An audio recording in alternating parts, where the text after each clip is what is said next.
बिस्मिल्लाहिर्रहमानिर्रहीम। BS mathematics में खुशामदीद। हमारा जो कोर्स है अलजेब्रा 2, उसमें सबसे पहले जो हम आज डिस्कस करेंगे वो है वेक्टर स्पेस।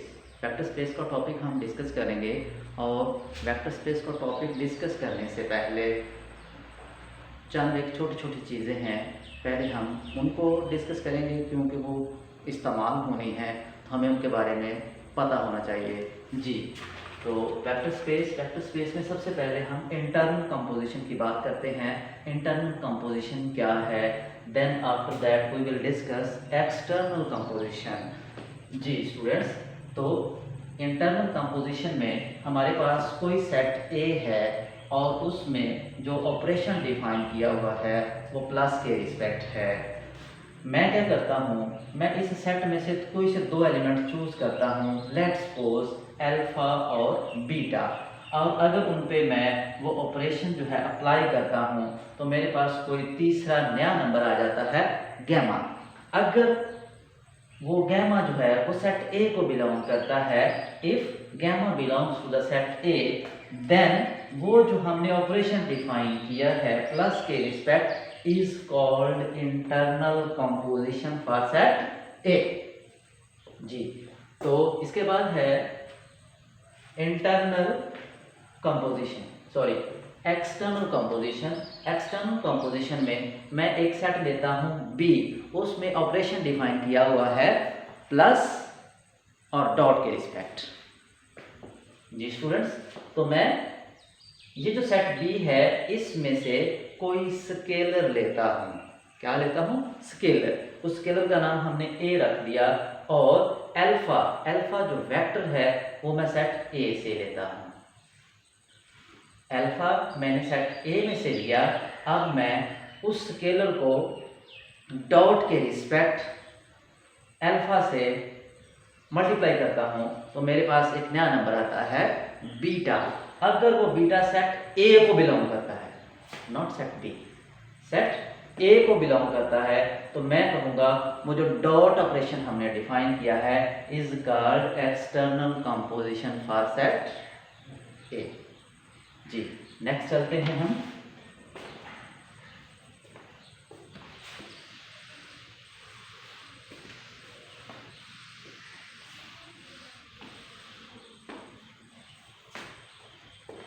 जी बच्चों, तो वेक्टर स्पेस की डेफिनेशन पे आते हैं। Let B be the set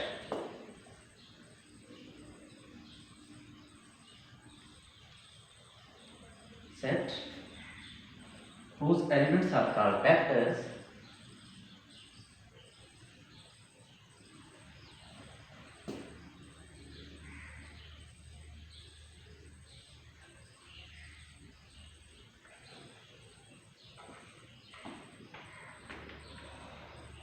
and F be a field whose elements are called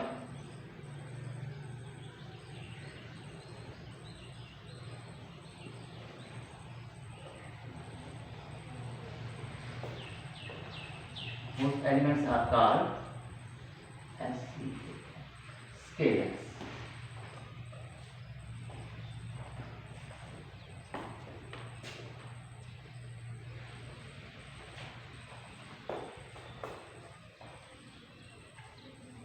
The set V is called vector space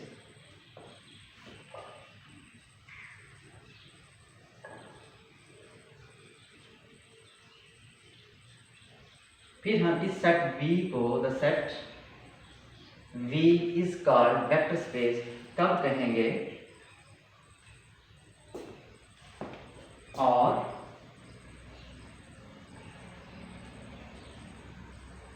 linear space कहेंगे over the field F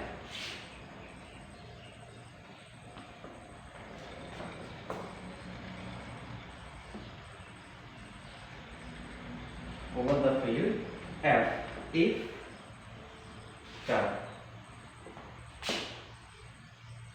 V V F satisfy the following conditions। जी, तो हम पहले condition को देखेंगे। सबसे पहले जो हमारे पास कंडीशन आ रही है, नंबर 1, जो वेक्टर स्पेस बी है प्लस के respect is abelian group.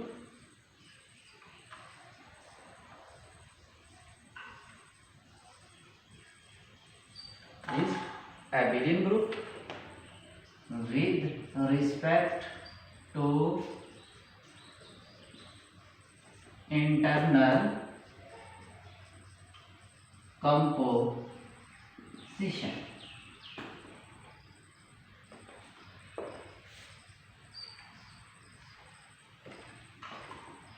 Number 2,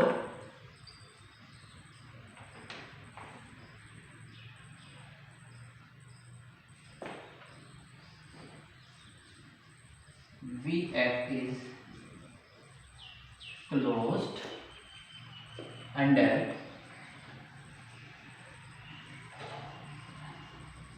scalar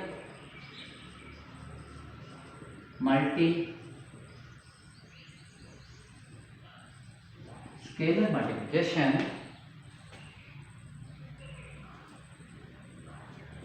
with respect to dot।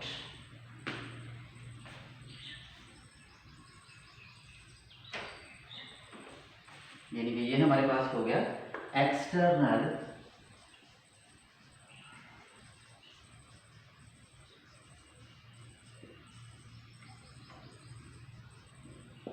Composition बन गया। नंबर 3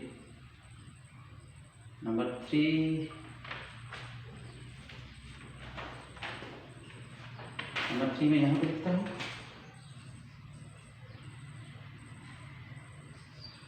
V प्लस और डॉट के रिस्पेक्ट सेटिस्फाई। जी, क्या सेटिस्फाई करेगा जी स्टूडेंट्स? नंबर 1, जिसके साथ कंपोनेंट हो गए A dot alpha belongs to V for all A belongs to F and for all alpha belongs to V।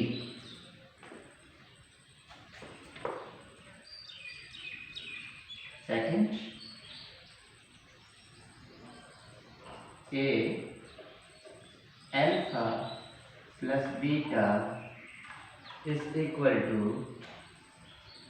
A alpha plus A beta for all A belongs to F and for all alpha beta belongs to V।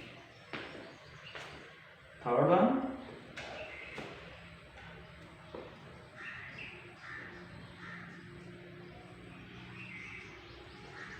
A plus B alpha is equal to A alpha B alpha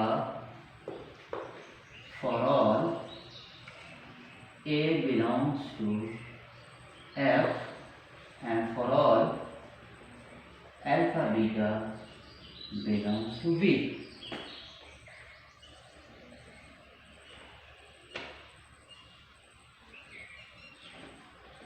sorry, यहाँ पे सिर्फ alpha आना था, alpha belongs to be, और यहाँ पे for all A B belongs to F. जी, I repeat again, vector space हम कब कहेंगे? लेट हमारे पास वी बी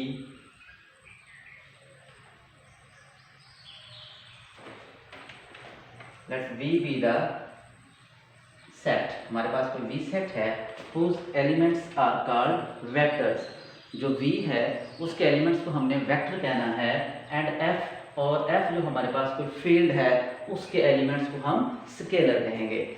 फील्ड में हमेशा स्केलर्स पड़े होते हैं और जो सेट V है उसमें सारे के सारे वेक्टर होते हैं। देन हम क्या करेंगे, the set V is called vector space और लीनियर स्पेस और linear vector space over the field F if Vf satisfy the following conditions। Number 1, जो V है जो वेक्टर स्पेस है प्लस के respect is abelian group with respect to internal composition. Internal composition हम पहले भी define कर चुके हैं कि उस सेट में से हमने 2 एलिमेंट लेने हैं और उस पर जब हम प्लस का ऑपरेशन लगाएंगे तो वो कोई तीसरा एलिमेंट जो मिलेगा वो भी सेट V में होगा, तो हम कहेंगे ये इंटरनल कंपोजिशन है जी। तो Vf is closed under scalar multiplication with respect to dot, मतलब एक्सटर्नल कंपोजिशन। एक्सटर्नल कंपोजिशन भी हम डिफाइन कर चुके हैं कि हमारे पास कोई से 2 सेट A और B हैं। सेट A में हमने जो ऑपरेशन डिफाइन किया है वो प्लस के रिस्पेक्ट है, और जो सेट B है उसमें प्लस और डॉट दोनों के रिस्पेक्ट है। हम कोई स्केलर सेट B से लेते हैं और कोई वेक्टर सेट A से लेते हैं, अगर हम दोनों को डॉट उस पर ऑपरेशन अप्लाई करते हैं तो हमारे पास वापस सेट A का एलिमेंट आता है, तो हम उसको बोलेंगे ये है एक्सटर्नल कंपोजिशन जी। नंबर 3, V प्लस और डॉट के रिस्पेक्ट सेटिस्फाई करेगा फॉलोइंग कंडीशंस को। वो कंडीशन मैंने यहाँ पे लिखी हैं जी। नंबर 1, कोई स्केलर A है वो हम डॉट उसका लेते हैं अल्फा के साथ, तो वो किसको बिलोंग कर जाएगा, V को, यानी for all A belongs to F and for all alpha belongs to V। Second condition, हमारे पास अल्फा प्लस बीटा है उसको हम स्केलर मल्टीप्लाई कर रहे हैं स्केलर A के साथ, तो हमारे पास ये वाला रिजल्ट आता है। इसमें हमारे पास जो A है वो फील्ड का एलिमेंट है और अल्फा बीटा हमारे पास वेक्टर स्पेस के एलिमेंट है। नंबर 3, कोई हमारे पास 2 स्केलर हैं तो अल्फा उनके साथ अब राइट की तरफ से मल्टीप्लाई हो रहा है, तो हमारे पास जो A B हैं वो फील्ड के एलिमेंट हैं और अल्फा जो है हमारे पास वेक्टर स्पेस का एलिमेंट है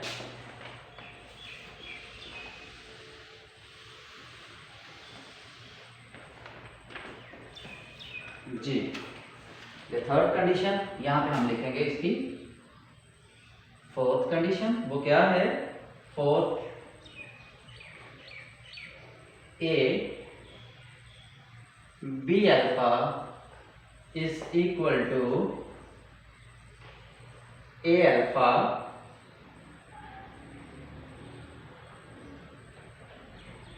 A B अल्फा। तो fifth condition, 1 dot alpha is equal to alpha, इसको मैं ऐसे कंबाइन लिख देता हूँ, for all 1 A B belongs to F and for all alpha belongs to B जी। इसको हम क्या बोलेंगे, ये हमारे पास है कम्यूटेटिव लॉ।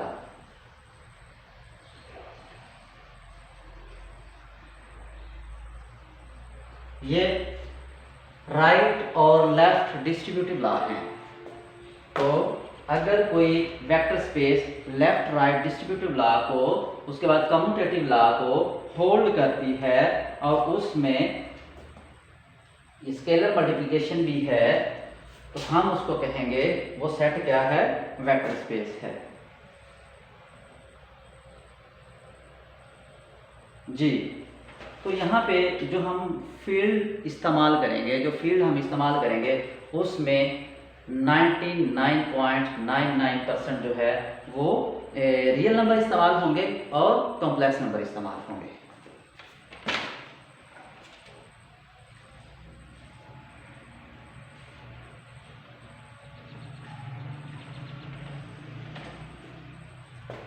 जी स्टूडेंट्स, हम कुछ एग्जाम्पल्स इसकी करते हैं ताकि ये हमारे पास मज़ीद क्लियर हो जाए।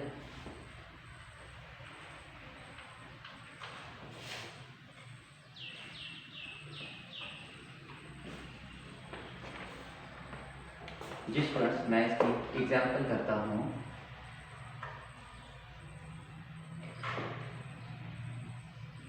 v हमारे पास है r² xy belongs to r, और f हमारे पास है r मतलब set of real numbers.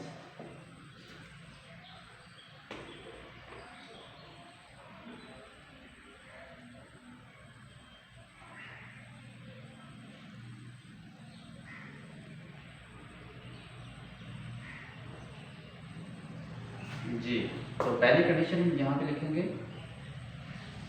v solution का v पॉजिटिव, ये अबेलियन ग्रुप है। वो कैसे? इस तरह से कि हम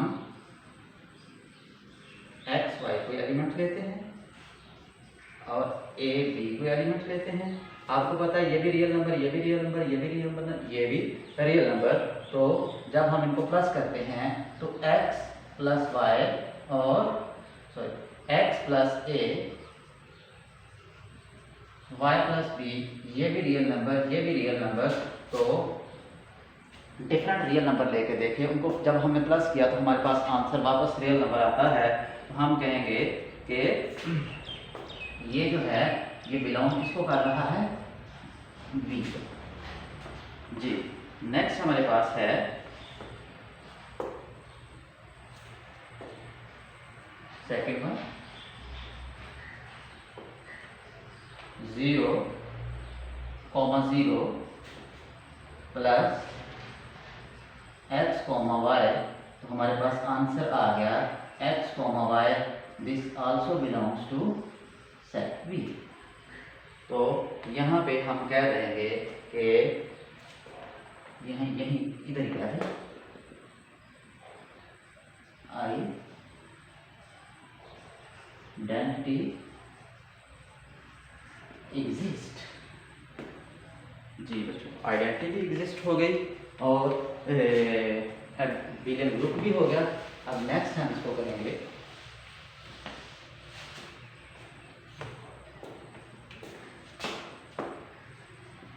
x, y plus minus x, minus y। तो हमारे पास answer 0, 0, 0, 0 also belongs to set v। तो हम कहेंगे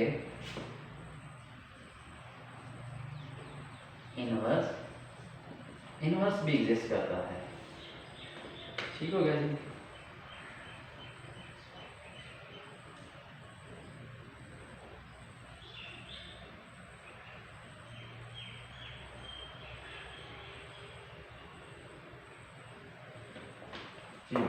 नेक्स्ट है, हम यहाँ पे लेते हैं सेट बी, उसके कोई से मैं एलिमेंट लेता हूँ एक्स वाई और ये बिलोंग कर रहे हैं सेट बी को। एक्स वाई मैंने सेट बी से लिए एंड A1 जो है मैंने फील्ड का एलिमेंट लिया। अब मैं इनको स्केलरली मल्टीप्लाई करता हूँ, स्केलरली मल्टीप्लाई। तो A1, XY, तो मेरे पास क्या आ जाएगा? A1x, A1y। ये भी बच्चों रियल नंबर है, ये भी रियल नंबर है। तो ऑटोमेटिकली ये बिलोंग कर गया V को।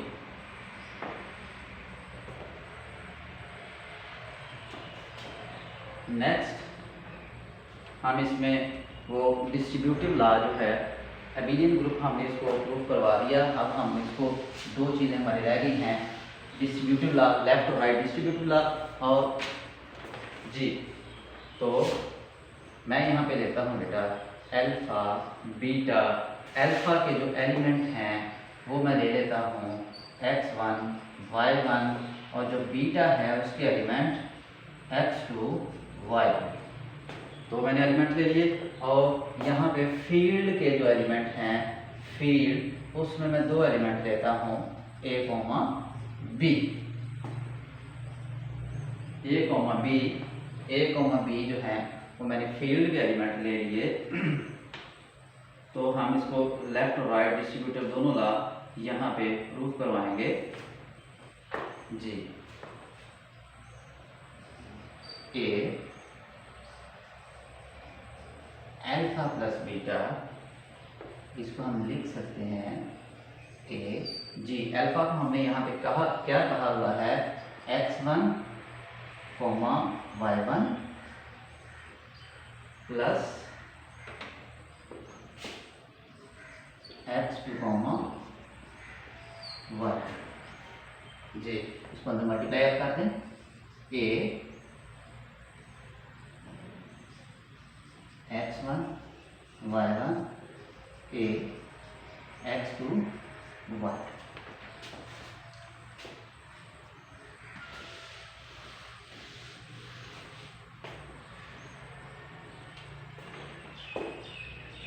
ये हमारे पास आ गया।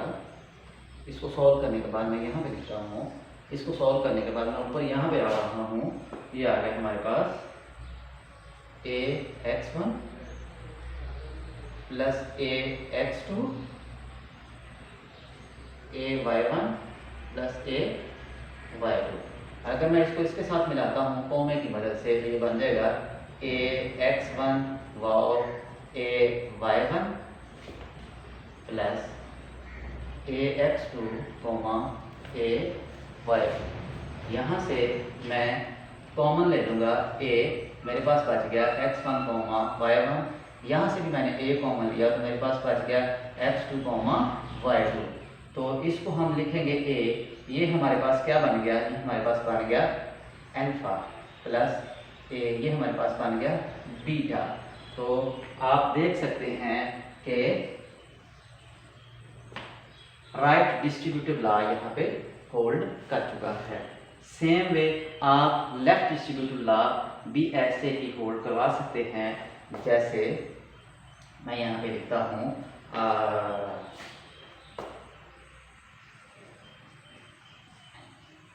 ये हमारी प्रॉपर्टी थी G is equal to a plus B.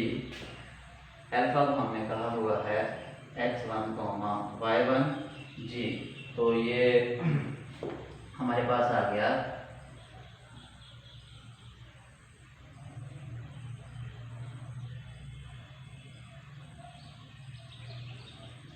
a plus B x1 वाओ a plus B y1।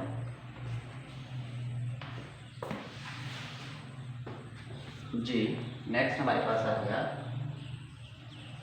a x1 plus b x1 a y1 plus b y1। इसको मैं इसके साथ मिलाऊंगा, इसको इसके साथ, तो ये हमारे पास आ गया a x1 a y1 plus b x1 b y1। यहाँ से मैं a कॉमन लेता हूँ तो मेरे पास आ गया x1 y1 plus b common लेता हूँ x1 y1। तो ये मेरे पास आ गया a अल्फा b अल्फा। तो आप देख सकते हैं हमारा ये लॉ भी होल्ड कर गया। और लास्ट वन जो प्रॉपर्टी है वेरी इजी, लास्ट वाली प्रॉपर्टी वेरी इजी है। वो क्या है 1 dot alpha is equal to alpha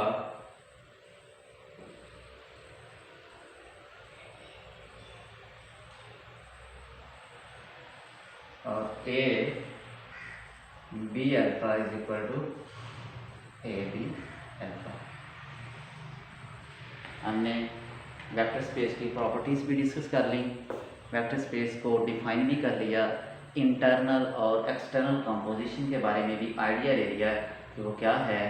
तो मज़ीद अगर किसी को इस बारे में कोई मसला हो, परेशानी हो, तो वो मुझसे बाद में भी डिस्कस कर सकता है।